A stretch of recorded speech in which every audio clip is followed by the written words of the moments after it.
네, 오늘 큰 기쁨의 좋은 소식이라는 제목으로 함께 말씀을 나누겠는데, 이 말씀을 나누기 전에 건국신앙교회에서 성탄 예배 영상을 만들었습니다. 그 영상을 먼저 보도록 하겠습니다.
나라에 성탄절이 처음 들어온 것은 1884년입니다.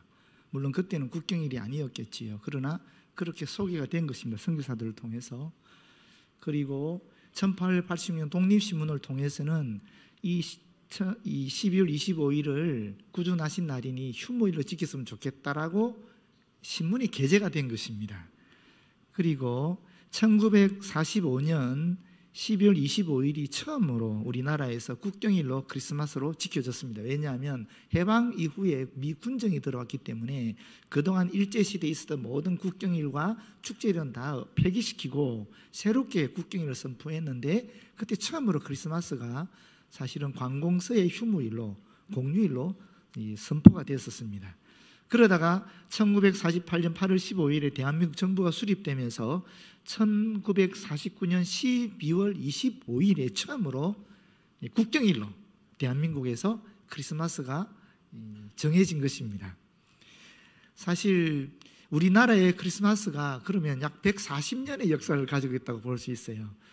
그렇지 않습니까? 여러분, 이게 굉장히 희한한 일입니다. 왜 그러냐면은 우리나라는 기독교가 국교가 아니잖아요.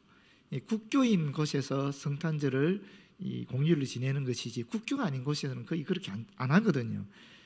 지금 우리나라 외에는 필리핀이 국경일로 지낸다라고 해요. 그런데 필리핀 같은 경우는 천주교가 워낙 강성하니까 그럴 수 있다라고 여기지만, 국경일로 정해질 그 당시에 우리나라의 기독교 인구는 약 5%였습니다. 그럼에도 불구하고 이 국경일로 정해졌다. 이건 하나님의 특별한 간섭이 있으시고 특별한 역사가 있다라고 볼 수 있습니다. 우리 민족이 하나님께 그렇게 선택되어졌다라는 것이고, 하나님께서 우리 민족을 통해서 이 복음을 전하는 위대한 민족으로, 이방에 빛을 던지는 민족으로 그렇게 우리도 알지 못하는 가운데 역사 속에서 세워졌다라는 것입니다. 그래서 이 성탄절은 매우 의미 있는 시간이 되겠습니다. 그런데 이 성탄절 우리가 너무나 잘 알고 있지만은 이 역사적인 날입니다. 그리스 신화나 로마 신화처럼 환상 중에 신이 탄생한 것이 아닙니다. 철저하게 여기 보십시오. 그때에 BC 4년경을 얘기하겠지요. 가이사 아구스도가 로마의 첫 번째 황제입니다. 로마 제국의 첫 번째 황제, 우리가 알고 있는 옥타비아누스라는 사람이죠. 이 사람이 기원전 27년부터 기원 후 14년까지 통치를 했는데 그때 일어난 일이라는 것입니다. 이 황제가 칙령을 내려서 로마 제국 안에 있는 모든 인구를 조사해라, 그런 칙령을 받아서 각 지역별로 이 인구 조사가 시작이 된 겁니다. 그런데 더 구체적으로 2절에 보게 되면 이 호적은 구레뇨가 수리아 총독이 되었을 때 처음 한 것이라. 처음 했다면 두 번째 한 때도 있지 않겠습니까? 이게 그래서 묘한 거예요. 구레뇨가 수리아 총독이 됐을 때 언제냐? 두 분이 있더라고요. 보니까 역사적으로는 첫 번째가 기원전 12년에서 2년경이고 두 번째는 기원 후 6년에서 9년경입니다. 그런데 사도행전 5장 37절에 보면 이 인구조사에 대한 얘기가 나오는데 그것은 이 구레뇨가 두 번째로 수리아 총독이 되었을 때 시행했는데 실제로 시행을 못했습니다. 왜냐하면 열심당 유다가 반란을 일으켜서 그 시행을 못하게 되었고요. 실제로는 이 12년에서 기원전 12년에서 2년경에 첫 번째 수리아 총독이 되었을 때 행한 것이 유일한 것이라고 볼 수 있습니다.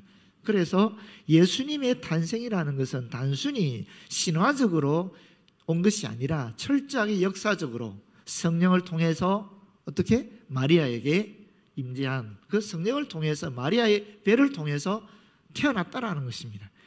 그래서 이 성탄은 큰 기쁨의 소식인 이 성탄은 철저하게 역사적으로 실제 일어난 일이었다 하는 것을 본문은 이야기해 주고 있습니다. 두 번째는 뭐냐면은 우리가 오늘 성탄을 맞이해서 예수님께서 이 땅에 오실 때에 환영을 받았다라는 것입니다. 우리가 일반적으로 알고 있기는 예수님은 환영받지 못했다, 그래서 여관에 들어가셨다라고 알고 있는데 새로운 조사에, 새로운 연구에 의하면 그렇지 않다라는 것입니다. 이 새로운 연구에 의하면 우리나라도 그렇지만 그 고대 근동사회의 풍습이나 관습은 나그네를 잘 대접하는 것입니다. 우리나라도 예전에 나그네들 오게 되면 사랑방 같은 데 모셔서 대접을 잘 하지 않았습니까? 마찬가지로 그 동네도 그랬다라는 거예요. 만약에 나그네를 접대하지 않으면 신의 저주가 있다라고 여겼고 나그네를 잘 접대하면 신의 축복이 있었다고 여기기 때문에 그 고대 근동사회는 나그네를 잘 영접하는 문화가 있고 사실 지금도 그렇다라고 얘기해요. 그래서 그 당시 그 팔레스틴 지역의 가옥 구조를 보게 되면은 큰 집이 있고 작은 집이 있답니다. 큰 방이 있고 작은 방이 있었다라고 얘기해요. 일반적인 서민들의 가옥 구조가. 그러면 큰 방은 어떤 형태로 되어 있느냐 하면 지금 이 강대상처럼 높은 지대가 있고 그리고 여러분 앉아 계시는 것처럼 낮은 지대가 한 방에 있다라는 거예요. 그 높은 지대는 사람이 거주하는 곳입니다. 거기서 뭐 기도도 하고 뭐 밥도 먹고 생활도 하는 거예요. 그러면 낮은 지대는 여기는 가축이 있는 곳이에요. 그 목축을 하는 동네였으니까 가축을 키웠는데 이 가축이 있는 것이 굉장히 유익하다 그래요. 왜냐하면 두 가지 의미가 있는데 첫 번째는 겨울에는 이 가축들 때문에 방이 따뜻해지는 거예요. 그 난방 효과가 있는 겁니다. 두 번째는 도둑들이 들어오게 되면 동물들은 민감하게 반응하잖아요. 사람들보다. 그래서 도둑을 막는데도 아주 유익했다라고 얘기해요. 그래서 이 큰 방에는 가족들이 거주하고 그럼 작은 방은 객실이었대요.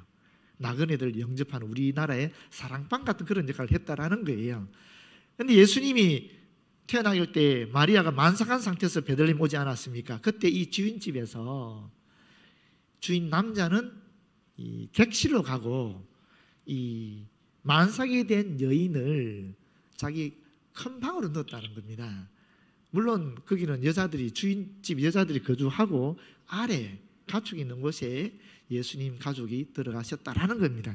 거기에서 예수님이 탄생했다라는 거예요. 이게 가장 합리적인 그 당시를 재현한 모습이라는 거예요. 그렇게 따진다면은 사실 예수님이 이 땅에 왔을 때 비록 종교 지도자나 정치 지도자들에게는 환대를 받지 못했지만 그러나 베들레헴의 한 이름 없는 한 가정에서는 환대를 받은 것이에요. 뿐입니까? 목자들에게 천사가 나타나서 이 기쁜 소식을 전하지 않습니까? 너희를 위해서 구주가 태어난다. 그 천사들이 그런 계시를 보여줬을 때에 목자들이 뛰어가서 예수님을 또 영접하지 않았습니까? 그렇죠. 또 우리가 마태복음에도 보게 되면 동방박사 세 분이 오잖아요. 그분들 어디서 옵니까? 저 먼 곳에서 별을 보고 인류의 구주가 태어난다라고 해서 달려왔잖아요. 그렇게 보게 되면 이 유대인의 한 가정과 또 그 당시로는 안식일을 지키지 않았기 때문에 매우 천한 직업으로 인정을 받았던 목자들과 또 이방인이라고 얘기했던 동방박사들로부터 환영을 받은 분이 바로 우리 예수님이고 그때가 첫 성탄이었다라는 것입니다. 마지막으로 하나만 더 생각해 볼 것은 뭐냐면은 천사들이 찬양했던 내용입니다. 예수님이 오신 것이 그 내용이거든요. 지극히 높으신 곳에는 하나님께 영광이고 땅에서는 기뻐하심 입은 사람들 중에 평안하다는 이 찬양의 내용이 아주 중요합니다. 예수님 오신 목적이라고 볼 수 있겠지요. 사실 이 내용은 에덴 동산을 회복한다는 그런 의미를 갖고 있습니다. 왜냐하면 에덴 동산에서 추방되면서 인간은 하나님과 관계가 깨어지지 않았습니까? 더 이상 하나님을 하나님으로 인정하지 않게 되었고 더 이상 하나님을 하나님으로 받아들이지 않게 되면서 영광을 돌리는 것이 멈춰져 버린 것입니다. 뿐만 아니라 사람관계는 어떻게 됐습니까? 서로의 책임을 전가하면서 네가 잘났다 내가 잘났다 하는 식으로 싸워서 결국 이 관계가 깨어져 버리지 않았습니까? 그리고 자연 만물과의 관계도 마찬가지죠. 그전에는 가만히 있어도 사람에게 유리한 많은 과일들을 생산해내어서 사람이 생활하는데 전혀 지장이 없었지만은 이제 에덴이 다치게 되면서 사람은 땀을 흘리고 애를 쓰고 노력해야 비로소 먹을 수 있는 그런 환경이 되어버리지 않았습니까? 그런 에덴의 파괴를 예수 그리스도의 땅에 오심으로 말미암아 다시 회복시켜주는 역사가 일어난다 하는 것이 천사들의 찬양의 내용입니다. 예수님은 오심으로 말미암아 우리로 하여금 하나님과 관계를 회복시켜 주시고 사람과 사람이 서로 미워하고 질투하고 시기하고 깨어졌던 그 관계를 다시 용서하고 사랑하는 그런 관계를 회복시켜 주시고 또 물질의 관계에 있어서도 물질이 많든 적든 상관이 없이 하나님과 친밀한 관계가 되고 서로 간에 사랑하고 용서하고 아름다운 관계를 유지하게 되면서 내가 물질이 많든 적든 상관이 없이 자족하면서 감사하면서 살아갈 수 있는 그런 평화를 이 땅에 허락해 주셨다라는 것입니다. 그것이 성탄의 의미입니다. 여러분 혹시 오늘 여러분 머릿속에서 딱 떠오르는 이 사람은 아니야 하는 사람이 있다면 오늘 예배당을 나가자마자 바로 SNS 들어가서 성탄절 카드를 하나 보내주시길 바랍니다. 그래서 단순히 성탄이 매년 오는 예식이 아니라 바로 우리의 삶 속에서 실제적으로 구현되는 실현되는 하나님과의 관계가 회복되고 사람과 사람의 관계가 회복되고 자연의 관계가 회복되는 실체를 경험하는 그런 시간이 되었으면 참 좋겠습니다.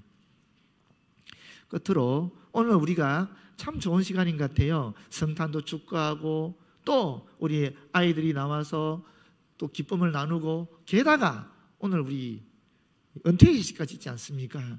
그동안 우리 교회를 위해서 수고하셨던 장로님들 또 집사님, 권사님들을 축하하는 참 의미 있는 시간을 우리가 가지고 있는데 은퇴라는 것이 뭡니까? 은퇴라는 건 공적인 직함을 벗어난다라는 것이죠. 그렇지 않습니까? 그럼에도 불구하고 우리에게는 하나님이 주신 사명이 있는 거죠. 그 사명이 무엇입니까? 지극히 높은 곳에는 하나님께 영광을 돌리는 것이고 또 사람과 사람 간에는 용서하고 화해하며 사랑을 나누는 그런 관계를 만드는 것이고 이 땅에는 기쁜 소식을 전해서 평화가 깃들게 하는 것이 우리에게 주어진 사명 아니겠습니까? 비록 교회를 섬기는 이 일은 공적인 자리를 물러나지만 그러나 우리의 생명이 다하는 그날까지 우리에게는 이 주님이 주신 사명이 남아있다는 것입니다. 예수께서 가신 그 길 우리도 쫓아가서 이 사명을 다하는 그런 분들 되었으면 참 좋겠습니다. 기도하겠습니다. 아버지 하나님 고맙고 감사합니다. 귀한 성탄을 맞이해서 의미를 다시 한번 우리가 확인케 하여 주시고 또 주님께 축하하는 기쁨의 축제를 가질 뿐만 아니라 우리 대덕 한빛교회를 그동안 섬기오셨던 항존 직분자인 장로님, 또 집사님, 권사님들을 축하하는 시간을 가지게 하시니 참 고맙고 감사합니다. 아버지 하나님, 우리 모두에게 은총을 베풀어 주셔서 우리의 생명이 나는 그날까지 예수 그리스도께서 이 땅에서 이루신 그 평화를, 그 하나님과의 깊은 친밀한 관계를, 사랑과의 아름다운 사랑스러운 관계를 이 세상에 전파해서 하나님 나라를 이룩할 수 있는 저희들 되어지도록 도와주시옵소서. 예수님 이름으로 기도드립니다. 아멘.